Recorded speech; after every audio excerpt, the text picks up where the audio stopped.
irmão Bruno.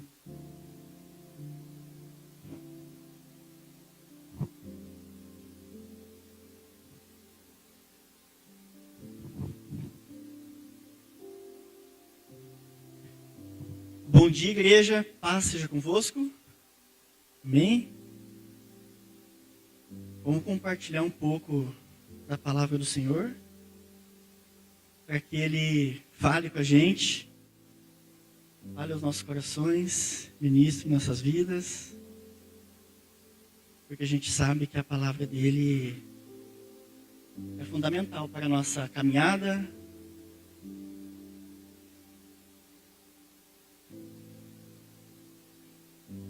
para a nossa vida cristã. E a palavra que veio ao meu coração nesses dias, nesse começo de ano, foi unir fé à promessa. Unir fé à palavra, unir fé a um propósito. E tem um personagem nas Escrituras que fala um pouco, que a gente consegue olhar para ele e aprender com ele, né? Porque as Escrituras dizem que tudo que está escrito aqui é para nossa edificação. E assim, quinta-feira passada agora, quinta-feira retrasada, a quinta agora foi a Carol, ela fez uma palavra para a gente. E ela falou sobre ser como crianças, estar atento como uma criança. E na outra quinta, quem trouxe a palavra foi a Aline. E ela falou para a gente um pouco sobre fé. E veio como respostas para mim naquele momento, porque na mesma semana eu tinha entendido algumas coisas em Deus sobre fé. E naquela noite ela prega sobre aquilo. Eu falei para ela no final, falei, Aline, isso aí foi para mim esse negócio aí. Talvez para outras pessoas na igreja, mas naquele momento eu peguei aquela palavra e falei, é isso aqui que eu acho que eu tenho que fazer, que eu tenho que seguir. E eu falei assim, agora eu vou ler um pouco mais sobre isso. Sendo que eu já tinha pincelado algumas coisas. E o que eu quero trazer para vocês um pouco é sobre isso. Unir fé à promessa. Eu não sei se você, acho que todos vocês conhecem, ou a grande parte. Quem sabe quem é o Jimmy, é o fundador da Jocum no Brasil. Ele já veio aqui algumas vezes. E eu lembro que um dia que ele veio aqui, ele falou uma frase, eu anotei, tinha uma anotadinha. Eu falei, não sei se é dele, foi no momento que ele soltou, ou de algum livro, alguma coisa, mas ele diz bem assim: a fé não é um salto no escuro, mas é um abraçar da luz. Fique com essa mensagem na cabeça, e fique com essa mensagem de unir fé. Amém? Eu sempre gosto de começar contando uma história. E sempre torço para que no final essa história venha fazer sentido, né? Mas assim, porque eu sei que daí tentam unir a história com aquilo que a gente vai falar aqui. E assim, todos moramos em Piraquara, a maioria aqui, né? Quem já ouviu falar no Morro do Canal? No Anhangava? Quem já subiu algum morro desse? Quem tem o desejo de subir, sei lá. Eu sempre tive uma expectativa de, nossa, um dia eu quero subir nesse Morro do Canal aí. Mas eu sou meio do sedentário, assim. Eu era mais do esporte, mas depois que eu tô meio cego, aí eu parei de praticar alguns esportes que envolvem muito se mexer, porque senão eu não enxergo. Eu falei, daí Bruno, vamos subir o Morro do Canal. E a gente foi subir o Morro do Canal. E é um desafio para quem não é das atividades, né? Porque são 1 quilômetro de subida, né? Não é 1 quilômetro na reta, né? E a gente passa por obstáculos, a gente segura em correntes, né? Tem desafios, um dando suporte para o outro, cuidado, vai por aqui. Não é assim? Quem já foi? E quando você chega lá em cima, fala, uau, bonito, a Serra do Mar. Aí a gente olha assim, nossa, dá para ver Antonina. Nem sei se tá. Aquelas coisas assim, deve ser alguma outra coisa, sei lá, assim. Ah, lá é a praia, né? Mas quando a gente sobe no morro, nossa, que legal, tem em cima. Mas até a gente chegar lá, tem uma subida, tem um caminho que a gente tem que seguir para depois, lá no final, a gente ter uma recompensa de enxergar a beleza que é a Mata Atlântica. E é uma coisa bonita que a gente tem aqui, pertinho da gente, né? Agora, Deus ajude, né? Que faça sentido. Gente, então vamos para a palavra. O texto que eu quero compartilhar com vocês está lá em Hebreus 4. Vai ser um deles, né?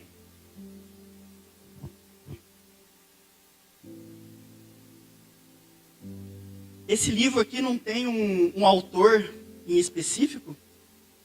Pode ser tantos outros. Por algum tempo, alguns acreditavam que foi Paulo. Mas a forma que Paulo diz é um pouco diferente do que diz esse autor. Também diz que pode ter sido uma mulher que escreveu ele. Mas, indiferente de quem escreveu, de qualquer forma, essa pessoa foi inspirada por Jesus. Foi inspirada por Deus. Né? Então vamos lá, Hebreus 4, 2. Diz assim: porque essas boas novas também nos foram anunciadas, como a eles. Esse eles, que ele está querendo dizer, é os hebreus. Tá? Mas a mensagem de nada lhe valeu, pois não a receberam com fé, e não se uniram àqueles a que ouviram. Vamos baixar nossa cabeça. Senhor, aqui está a tua palavra. Eu peço que o Senhor ministre em nosso coração, que o Senhor ministre em nossas vidas, através das suas escrituras, Senhor. Ela entre em nossa mente, entre em nossa vida, Senhor, e nos transforme. Que a gente possa ser transformado por Ti e ser uma pessoa melhor para a Sua glória, pela transformação do Teu Espírito. Em nome de Jesus, fala conosco. Amém? Então tá. Um pouco de contextualização aqui. Aqui é um texto de Hebreus. E ele faz esse escritor, ele vem trazendo algumas coisas aqui sobre Jesus é maior que Moisés e tal. Mas assim, ele fala alguma coisa do tipo, as boas novas também foram anunciadas a eles. E quando diz esse eles, são os hebreus. E a gente vai falar um pouquinho desse povo. Quem eram os hebreus? Porque a gente vê nas escrituras hebreus, judeus, israelitas, né? Mas esse povo é praticamente o mesmo povo. São os mesmos. Só que com nomes diferentes, porque eles estão em períodos diferentes. Entende? Por eles estarem nesse período, eles são chamados de hebreus. Depois eles são chamados de israelitas. Depois eles são chamados de judeus e assim por diante. Mas são as mesmas, são os escolhidos de Deus. São aqueles que são descendentes de Abraão. Aquele a quem Abraão teve muitos filhos. E agora eles são muitos, são numerosos. E dá de entender que chega um momento da história que essa galera agora está no Egito. E quando eles estão no Egito, eles se multiplicam, eles ficam imensos, eles viram uma grande multidão dentro do Egito. Chegam a ser 2 milhões de pessoas dentro do Egito, dentro de uma nação que não é a deles. E isso, de alguma forma, fez com que a liderança do Egito olhe para eles como um perigo. Pô, essa galera está aqui, a gente acolheu eles em um certo ponto, um faraó foi lá, trouxe eles para cá, e agora eles são numerosos aqui.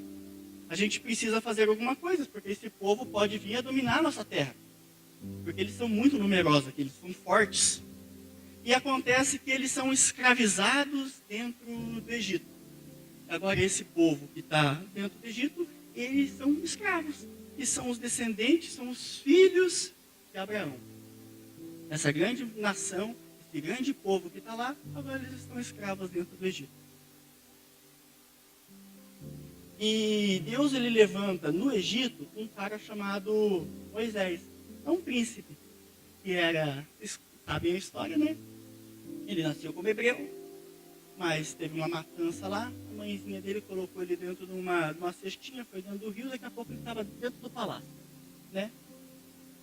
Queriam matar ele, agora vocês vão ter que criar ele para mim, né? Como se fosse isso, né?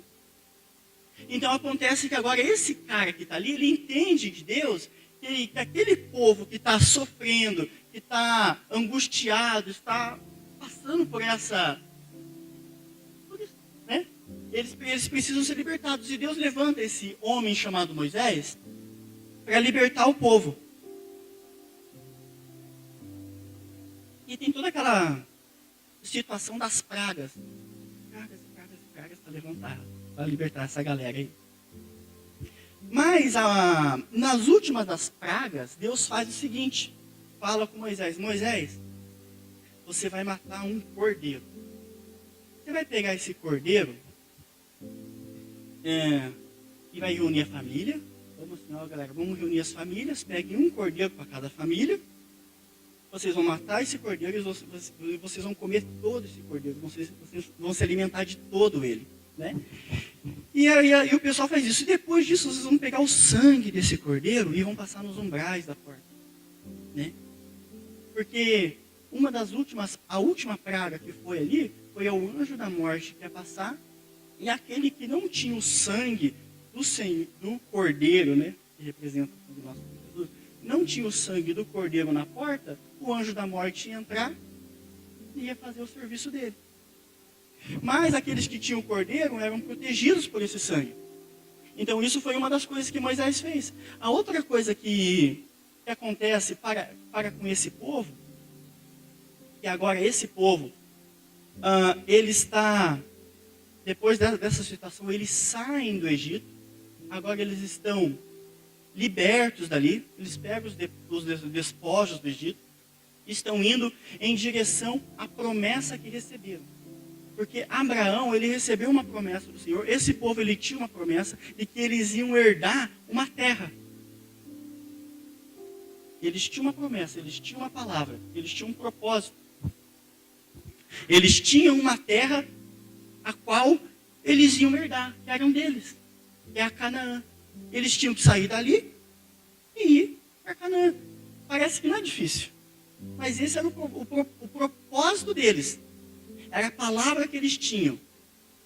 E quando eles saem dali, eles ficam no Sinai, no Monte Sinai, durante 1 ano.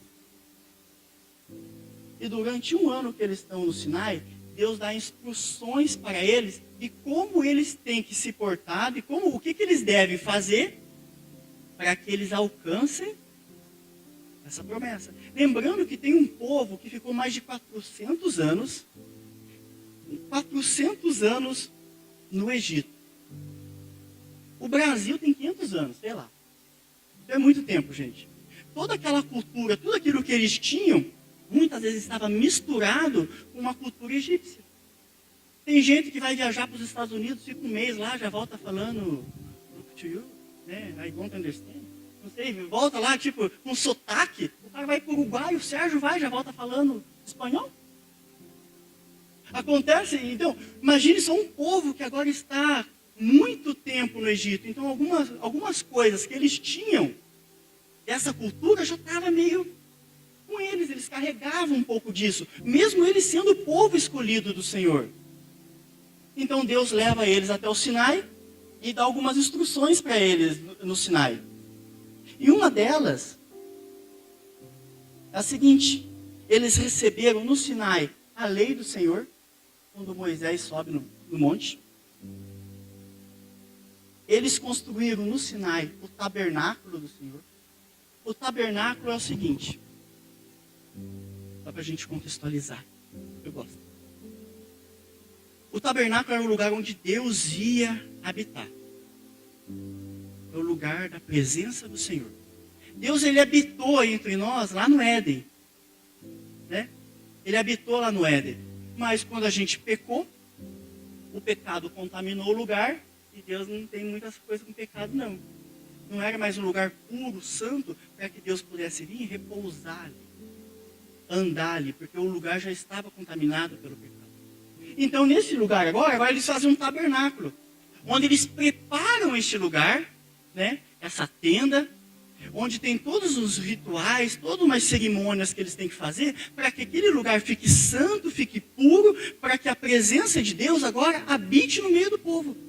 Esse era o plano de Deus. Tirar o povo do Egito, e agora eu vou habitar no meio de vocês. Então Deus deu para eles leis, porque eles não tinham leis. Eles saíram de lá e eles não tinham, eles eram um povo escravo. Deus deu para eles ali agora o tabernáculo, onde eles iam se estabelecer por momentos em algumas regiões, até chegar na Terra Prometida. Deus ia ficar no centro, em volta ficam os levitas, e em volta ficam as outras 12 tribos de Israel. Agora imagine 2 milhões de pessoas espalhadas. De um lado, tribo de Judá, do outro, Simeão, e assim por diante. E Deus espalha o povo em volta e fica no meio deles a sua presença. Também,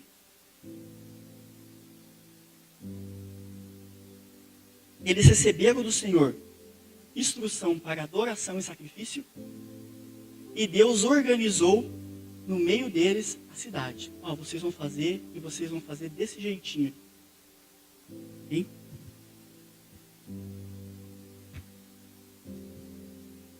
Depois disso, depois desse 1 ano, desse preparativo que eles estão no deserto, a jornada dessa galera vai começar. E agora eles vão migrar do Sinai até a Terra Prometida, até Canaã. Gente, era para ser 40 dias. A promessa que eles tinham de herdar algo era apenas 40 dias. Estava pertinho. Sabe aquela coisa assim? Ali, estava começando com os dedos assim. Era apenas 40 dias. Mas aconteceu que não, né? Gente, eu quero que vocês abram comigo, lá em Números.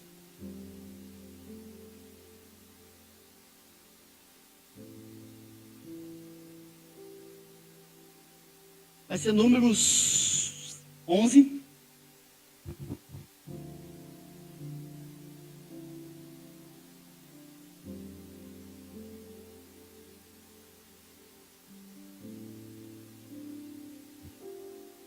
Onze, 4. Porque assim, a gente pegou todo o contexto aqui, eu acho que isso é importante. Quem são os hebreus? Quem o autor de Hebreus estava querendo dizer naquele texto? E por que eles chegam nessa situação aqui de Hebreus 11? Tá? Porque do 10 para trás, eles já saíram do Sinai e agora eles estão em caminhada, destino à terra. Só que, eu até coloquei assim, né? Aqui nesse momento do capítulo 11, está os hebreus, está eu e está você. E assim, 11:4. Então um bando de estrangeiros que viajava com os israelitas começaram a desejar intensamente a comida do Egito. Assim, o que está acontecendo ali? Os hebreus, agora eles estão migrando para o lugar para onde eles querem ir. Eles estão indo para a terra prometida. Caminhando eu vou para Canaã, né? Quem conhece aquele louvor? Caminhando eu vou para Canaã. Então eles estão caminhando agora para a terra prometida. Só que acontece em um momento ali em que tem companhias, tem pessoas do lado deles, são pessoas que estão caminhando com eles ali, que não são descendentes de Abraão, não são deles ali. Mas eles viram as grandiosidades que Deus fez lá, viu que Deus abriu o mar, né? Viu que eles passaram pelo Jordão, viu as pragas, viu todos os milagres que nosso Deus pode fazer. Falou, não, eu vou me juntar a esse povo. Esse povo é muito poderoso. Eles têm um Deus que é maior de todos os deuses. Eu vou me juntar a eles. Só que esses estrangeiros que estão ali, eles não têm dentro do coração deles, eles não têm o sangue, eles não têm a promessa. Então para eles não faz sentido. Eles não têm a promessa. Não foi eles que receberam uma palavra do Senhor que iam herdar a terra. Foi os hebreus, não eles. E eles no meio do povo começam a conversa mole. começam de papo furado. Fala assim, nossa, que saudade daquela comida no Egito. Que saudade, lá a gente tinha peixe. Que saudade, lá a gente podia comer pepino, tinha até salada. Pô, a gente ficou um ano agora no Sinai, agora a gente está indo para o deserto. E Deus dá para a gente maná. E é exatamente isso que fala, porque diz bem assim, no versículo 6 do final. Perdemos o apetite. Não vemos outra coisa além desse maná. Está escrito assim, além desse maná. Faz um desdenho da provisão de Deus. Deus liberta um povo, Deus tem uma promessa. Deus prometeu algo, Deus tem uma palavra para nós. Deus tem algo para a nossa vida. E muitas vezes as companhias e as amizades, muitas vezes as coisas que nos cercam, nos contaminam e a gente não consegue mais ver a promessa de Deus, mas a gente consegue olhar as dificuldades que tem. E as dificuldades sempre vão existir, sempre vão ter. Faz parte da nossa caminhada. Porque do período da promessa até ela se cumprir tem um espaço, e esse espaço se chama amadurecimento. Não tem como você receber algo do Senhor. Eu até estava falando com o Felipe sobre isso, ele falou alguma coisa, eu até lembrei. Porque tem um período da nossa vida que a gente precisa amadurecer. E a gente não vai receber algo que a gente não está preparado para receber. Ou tem como receber algo. Vai ser desperdício muitas vezes. Porque você não vai saber lidar com aquilo ali, se desenvolver naquilo ali. Então era uma preparação para eles aquilo. Mas eles não viam isso, eles não entendiam isso. Mas eles ouviam as amizades e as pessoas que estavam ao redor. E aquela promessa e aquilo que Deus tinha para eles foi muitas vezes contaminado por amigos, por pessoas que estavam caminhando junto. Mas foram pessoas que não receberam a promessa, que não receberam a palavra.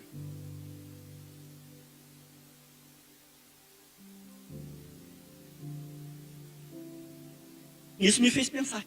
O Michel falou sobre isso, acho que domingo passado, não exatamente sobre isso, mas ele falou sobre amizades. Para a gente escolher amigos que caminhem com a gente no ano de 2025, que façam a gente ficar mais próximo de Deus. E isso é fácil a gente saber fazer.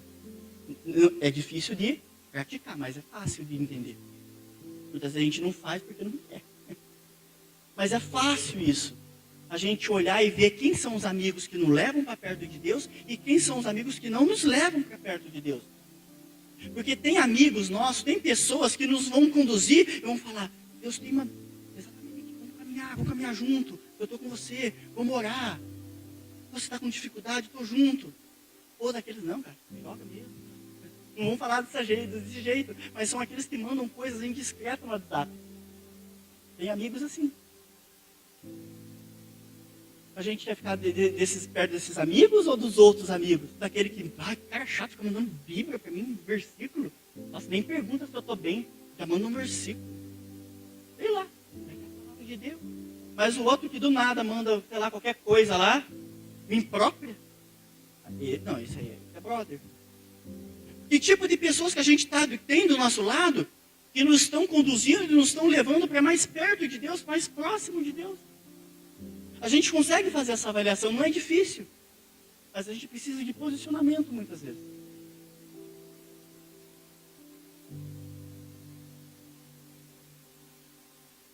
Eu também gostaria de ler um outro texto com vocês, que está lá em Números 13. Abram lá fazendo um favor.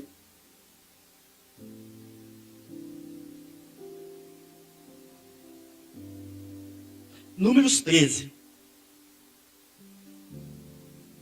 Porque assim, esse povo, eles estão numa peregrinação, eles estão numa caminhada, eles estão numa jornada. Deus prometeu algo para eles, e eles tinham que conquistar isso. Não era como a gente diz, de mão beijada. Deus prometeu, e vai cair do céu a terra prometida, eles vão ser teletransportados e do nada eles vão estar na terra prometida. Eles tinham que conquistar a terra prometida. Eu esqueci de anotar, mas tem um texto em Êxodo que fala que Deus diz assim, eu não vou eliminar o inimigo de vocês de uma vez só. Porque é necessário que seja aos poucos. Porque vocês não estão preparados para receber toda a terra de uma vez só. Porque se eu eliminar todos os inimigos de vocês de uma vez só, vai crescer erva daninha, os animais selvagens vão invadir aquele território. Mas nesses territórios é necessário que eles fiquem ali por algum momento. Eles estão cuidando para você. É isso que a palavra de Deus diz ali em Êxodo 23, alguma coisa, se eu não me engano. E Deus está falando isso ao povo. Ele não ia tirar todos os inimigos de uma vez só. Porque tinha essa situação. Mas vamos lá para aqui Números 13. Aqui Moisés, ele recebe do Senhor uma palavra.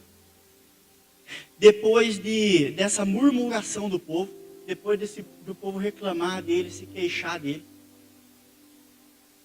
por causa do maná, por causa da provisão do Senhor, Deus, ele fica tão irado nesse momento aqui, que fala assim, então tá, vocês querem comer? Então vocês vão comer.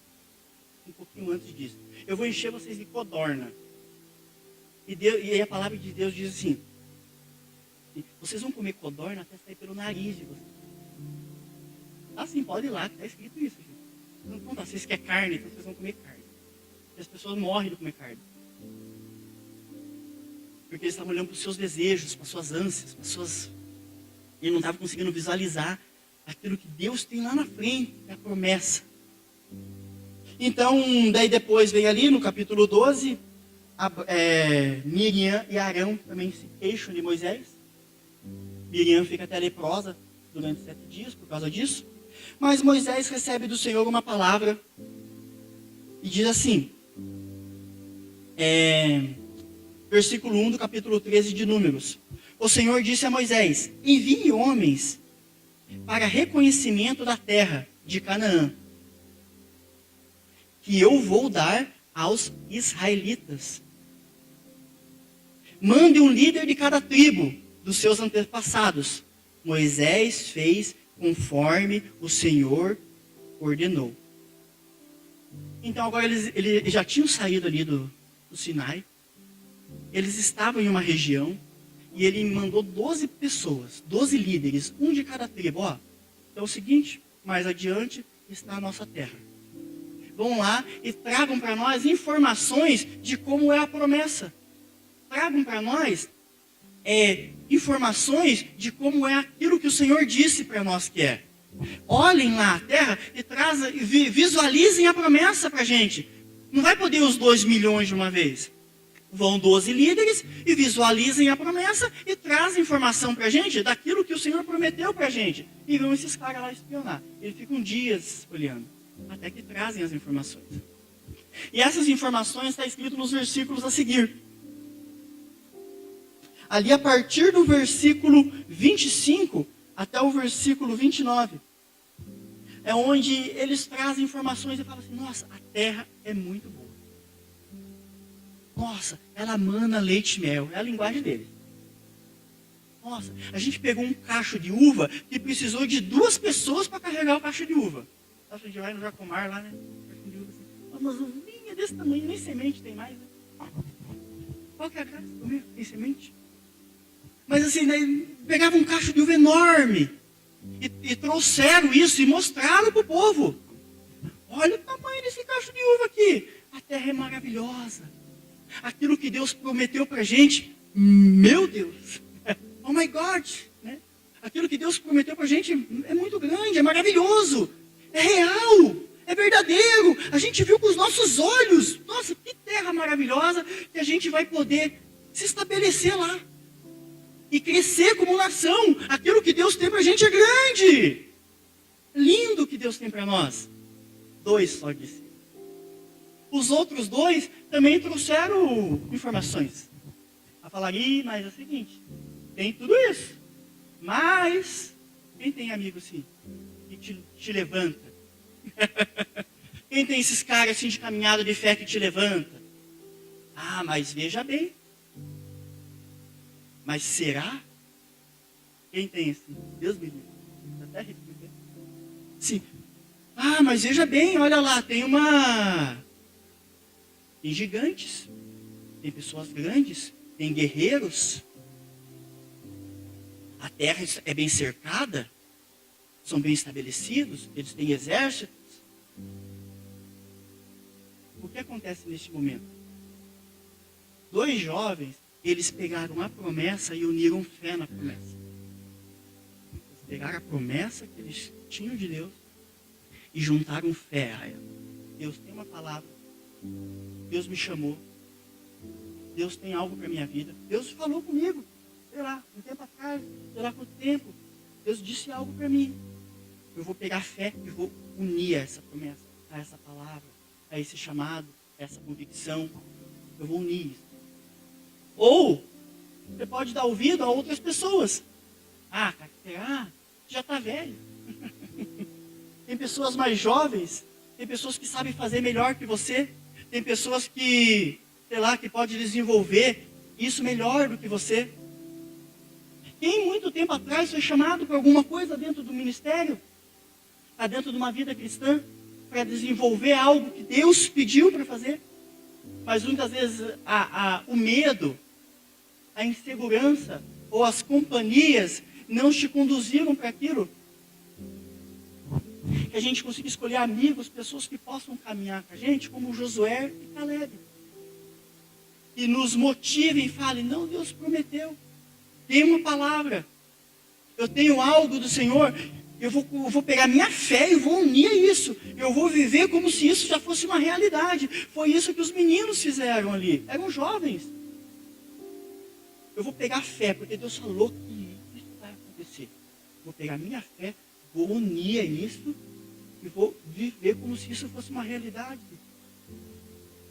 E eles herdaram aquilo. Os outros não.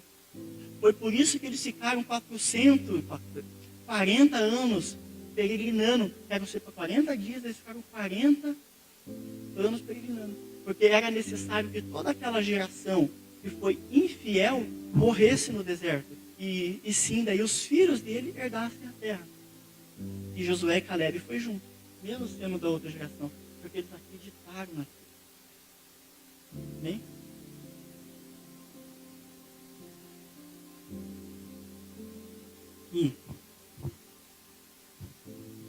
Eu anotei uma coisa aqui. E assim, uma coisa que quando eu estava escrevendo, eu falei, eu vou escrever isso porque senão eu vou esquecer. Quando Deus prometeu a terra, é porque Ele já estava lá. Porque Deus ele já está no futuro. Não é heresia. Tá? A gente tem um livro de Apocalipse que fala do futuro. Quando Deus ele falou algo para eles, Ele já sabia o fim do negócio. Quando Deus ele fala algo para nós, Ele promete, Ele tem uma palavra para a gente, porque Ele já está lá no fim. Ele já sabe como que é o resultado, porque Ele viu, a gente não viu. A gente, que nem o Jimmy diz a frase dele lá, né? Muitas vezes a gente pensa que é um salto no escuro, um passo de fé. Nossa, eu estou me jogando em algo que eu não estou vendo. Na verdade, você está abraçando o Senhor naquele momento. Você está confiando e descansando nele. Falando, ó, Senhor, não sei muitas coisas não. Mas se o Senhor falou, eu acredito. Se o Senhor falou, é verdade. Se o Senhor falou, eu vou caminhar nessa palavra. Eu vou caminhar nessa direção. Eu vou caminhar nesse direcionamento.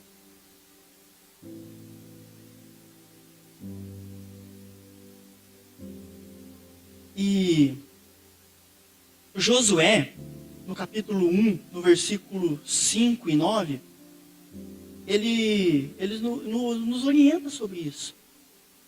De como a gente tem que fazer e de como a gente tem que se portar quando a gente recebe uma palavra do Senhor. Porque naqueles versículos ali, ele recebe uma palavra dizendo assim, ser forte, ser corajoso, eu sou com você. Uma coisa que eu comecei a fazer, que eu até falo, vocês façam isso. Receba uma palavra do Senhor, ou receber algo, escreva ela, coloque no post-it, pendure no banheiro, sei lá, coloque no lugar, escreva, dê print, coloque como papel de parede do celular. Para que todo dia, quando você levantar, for no banheiro, sei lá, for fazer alguma coisa, está lá escrito. Aí você vai orar sobre aquilo ali. Senhor, eu recebi isso. Ah, eu vou mexer no celular, quando você abre, a primeira coisa que faz, além de ver a hora, está escrito lá. Senhor, o Senhor é comigo. Para que a gente comece a orar e ser intencional naquilo que o Senhor tem nos direcionado, tem nos conduzido, como igreja, como pessoas, com o nosso particular. Que a gente possa caminhar e seguir dessa forma. Então Josué, nesse período, ele faz isso. Né? Nessas sequências ali do capítulo 1, do versículo 5 em diante. Lá em Mateus 4, a gente tem um episódio com Jesus. Vamos abrir comigo lá, Mateus 4.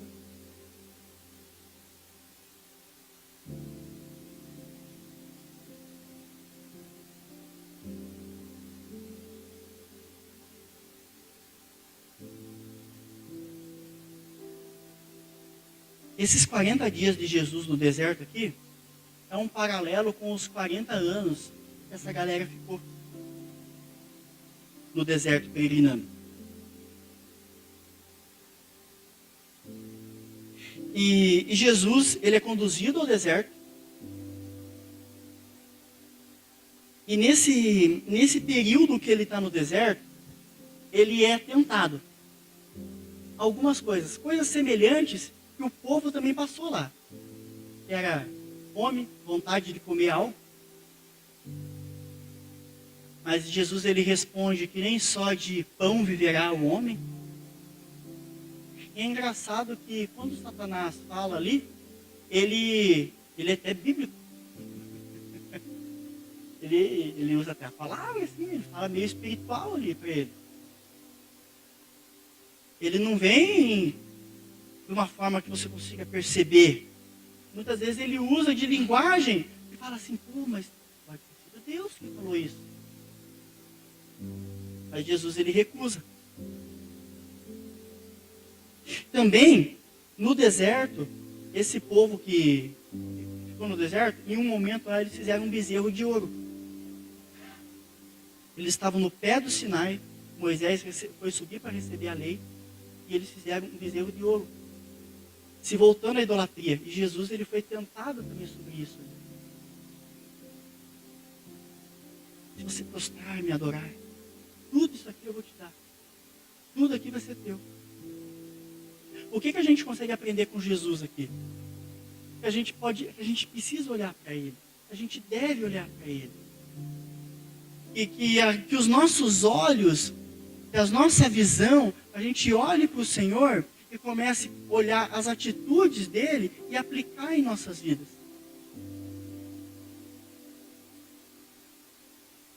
E também, outra coisa que Jesus passou ali foi a desconfiança. Quando ele é tentado, se joga aí. Deus vai dar a ordem aos seus anjos para te socorrer. Mas a nossa confiança não é pela palavra que os outros nos desafiam. Mas a nossa confiança, isso é fé. Não é pensamento positivo, é fé. É você acreditar naquilo que Deus falou. E Jesus, ele tinha acreditado naquilo que o Pai falou. Ele tinha a palavra dentro dele. Porque quando ele é questionado sobre uma situação, ele responde com a palavra.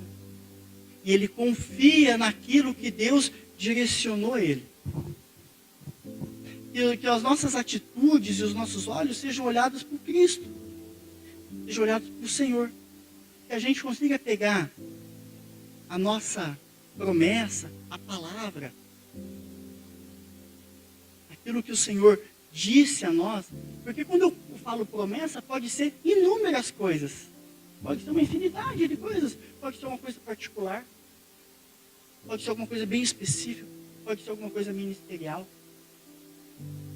Pode ser, sei lá. Mas também tem a promessa do Cristo para nós. Do próprio Jesus para nós. E o caminho que muitas vezes a gente segue, a gente pensa que muitas vezes pode conseguir, não está nos distanciando dele. E a gente consiga olhar para o Senhor e pegar a nossa fé, a palavra, aquilo que o Senhor Deus, e unir os dois. Escrevendo ela, anotando ela.